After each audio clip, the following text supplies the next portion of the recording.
कुछ राम दरबार में रामचंद्र जी को और समस्त सभासदों और प्रजा को रामायण सुना रहे, वाल्मीकि रामायण। उसमें अब आगे है, उस समय खबर यह किसको थी, राघव यह कर दिखलाएंगे, लक्ष्मण द्वारा उस नारी के नासिका कर्ण कटवाएंगे। उस समय ये किसको खबर थी, राघव श्री रामचंद्र जी कर दिखलाएंगे, लक्ष्मण जी के द्वारा उस नारी सुपर्णखा का नाक और कान कटवाएंगे। पर यहाँ मसलहत तो यह थी, दुष्टा को दंड दिलाना था, पापों से वंचित रखने को बस सब उससे करवाना था। और यहाँ कारण ये था कि दुष्टा जो आई थी सुपर्णखा, वो जानकी जी को मारने के लिए दौड़ी थी, तो उसको दंड दिलाना था और उसको पाप न कर, किसी को फंसाए न जो है बदनीयती न करे, इसलिए उसको बच श्री रामचंद्र जी ने लक्ष्मण जी के हाथों करवाया। प्रदूषण आदि लड़े आकर विविध प्रकार, पर आखिर में राम ने दिया सभी को मार। प्रदूषण आदि योद्धा राक्षस आए, कई प्रकार से लड़े, पर आखिर में श्री रामचंद्र जी ने उन सबको मार दिया। तब वह राक्षसनी सुपर्णखा दौड़ी और पहुंची रावण पर, सब व्यथा सुना डाली अपनी दोषारोपण कर लक्ष्मण पर। तब वो राक्षसी सुपर्णखा जो अपना नाक कान कटने के बाद दौड़ करके जब खरदूषण नहीं जीत पाए, मर गए, तब रावण के पास गई है और दौड़ी और रावण के पास पहुंची और अपनी सब व्यथा सुना करके लक्ष्मण जी पे दोषारोपण किया। उसने अपना दोष नहीं बताया। बल बुद्धि और ज्ञान मान सभी दक्षमुख ने बस स्मरण किया, तापस का आवेश बना डाला, चोरी से सीता हरण किया। और ये सुन करके रावण का बल बुद्धि ज्ञान सब खत्म हो गया और फिर तो तपसी का वेश बना करके, झूठा वेश बना करके उसने चोरी से सीता जी का हरण कर लिया। उस हरण समय दशकंधर ने जब अपना नाम सुनाया था, तब आदिशक्ति ने भी अपना ज्योतिर्मय रूप दिखाया था। उस समय दशकंधर रावण ने जब अपना नाम बताया था, तो आदिशक्ति सीता जी ने भी अपना ज्योतिर्मय रूप उसको दिखा दिया था। जब पहचाना सीता माँ को, तब सिर नाकर लंका लाया, महलों का उठा ही न भाव, वन में अशोक के ठहराया। जब उसने सीता माता को पहचाना, तो सिर नवा करके वो लंका लाया सीता माता को, और अपने महलों में उठने के बारे में उसने सोचा ही नहीं, और उनको अशोक वन में जाकर ठहराया। लंका में रहकर भी सीता थी पतिव्रत में भरपूर सदा, रहता है कमल पत्र जैसे, जल में भी जल से दूर सदा। लंका में रहकर भी सीता माता पतिव्रत में भरपूर थी, हमेशा अपने पति श्री रामचंद्र जी का ध्यान करती थी, और जैसे कमल पत्र जो है जल में भी रह करके जल से दूर रहता है। सिया हरण से राम को हुआ इधर संताप, वही पुरुषों की तरह वन में किया विलाप। और सीता जी के हरण के पश्चात राम जी को बहुत संताप हुआ, बहुत कष्ट हुआ, और हाँ विरही पुरुषों की तरह उन्होंने वन वन विलाप किया, ढूंढा सीता जी को। तदुपरांत सुग्रीव से बढ़ा मैत्री भाव, वहीं बाली को मारकर उसे बनाया राव। तदुपरांत श्री रामचंद्र जी की सुग्रीव से भेंट हुई, हनुमान जी ने भेंट कराई, और फिर उससे मैत्री हुई, और फिर उसके बाद बाली को मार करके जो है किष्किंधा का राज जो है सुग्रीव को दिया, राजा बनाया, उसका राज्य करवाया लक्ष्मण जी के द्वारा। राजा बनते ही वह कपिपति राजन मत में मत हुआ, माया के पति को भूल गया, माया का पूरा भक्त हुआ। राजा बनते ही वो कपिपति सुग्रीव राजोन्मद में, मतलब जो है सब चीज़ भूल गया, और राग रंग में और राजपाट पाके जो सब चीज़ भूल गया, और वो उसको अहंकार हो गया, सब भूल गया। श्री रामचंद्र जी से जो उसने सीता जी की खोज के लिए किया था, वो सब भूल गया। माया के पति को भूल गया, माया के श्री रामचंद्र जी को मायापति कहा जाता है भगवान को, और वो पूरा माया का भक्त हो गया, माया में ही रम गया।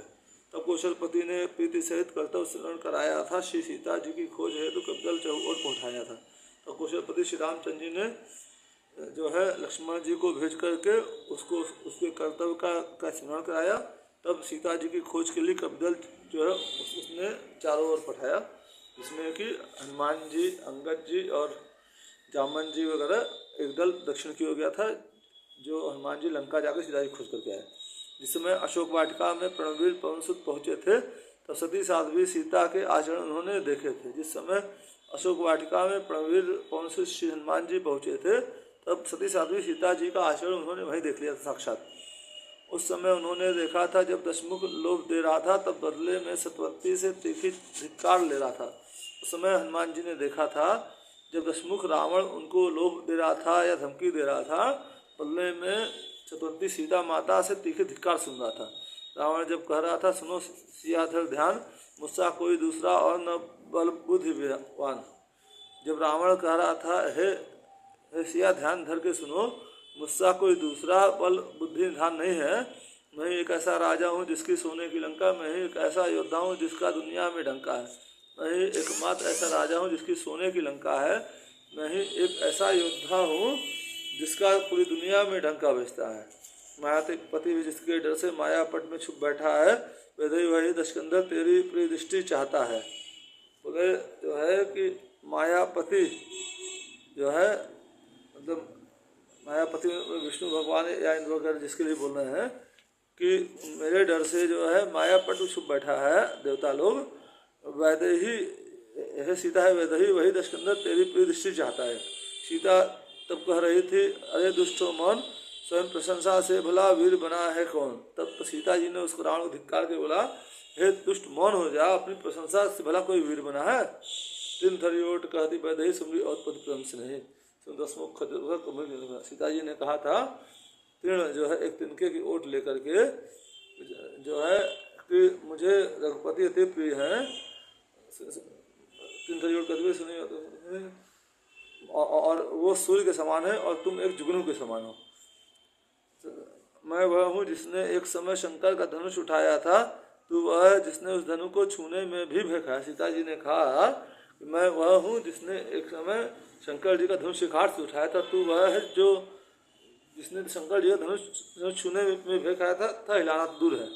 मैं उसकी हूँ जिसने शिव का धनुष दो टुकड़े कर डाला, तू वह है जिसने चोरी से पर नारी को हर डाला। मैं वह हूँ जिसने शिव जी का धनुष जो है दो टुकड़े कर डाला, और तू वह है जिसने चोरी से पर नारी को लाया। तू सहन नहीं दशवदन से हुए जब यह बहन, खड़ खिचली बस तभी लाल किए कर लिए नैन। जब ये सीता जी की तकरीर जो है रावण से सहन नहीं हुई, तो उसने अपना चंद्रहास खड्ग जो तलवार खींच निकाली, लाल लाल आग करके सीता जी मार दी।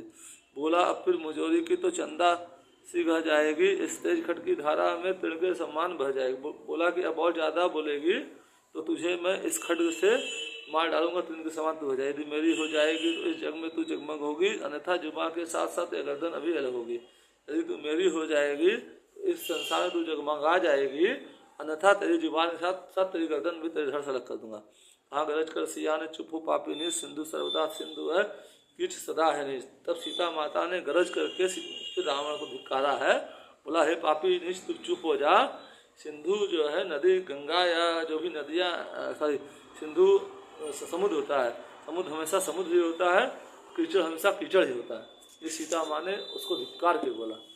तू 20 कर से भी अपने यदि खड्ग तोल कर आएगा तो उस पर सीता के सपन को डिगा न पाएगा। तू 20 हाथों से अपने जो है, तू अपने 20 हाथों से भी तोल कर आएगा, तभी चतुर्थी सीता के सत को नहीं डिगा पाएगा।